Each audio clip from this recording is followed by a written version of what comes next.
TUWJ IJ అనుబంధం ఇవాళ DCP office ముందర ధర్నా చేయడం జరిగింది. నిన్న మధ్యాహ్నం బెల్లంపల్లిలో ఆంధ్రజ్యోతి రిపోర్టర్ మరియు సిటీ కేబుల్ రిపోర్టర్ రాజు మరియు వెంకట ఇద్దరిపై ఏసీపీ దాడి చేయడం జరిగింది.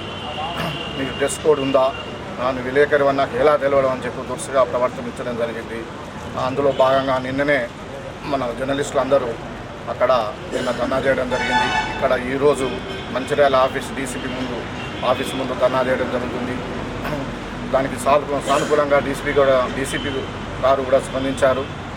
వెంటనే నేను చర్యలు తీసుకుంటాను, ఇది ఇంతటితోటి మర్చిపోండి, నేను ఏసీపీ తరఫున నేను అన్ని విధాల నేను ఆదుకుంటానని చెప్పి హామీ ఇచ్చడం జరిగింది.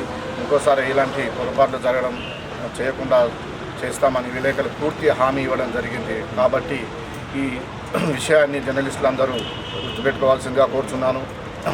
మనం కోఆర్డినేషన్ తోటి చేద్దామని డీసీపీ గారు పూర్తి హామీ ఇవ్వడం వలన ఈ ధర్నా ఈ కార్యక్రమము మనం ఇంతటితో ముగించుకుంటున్నాము.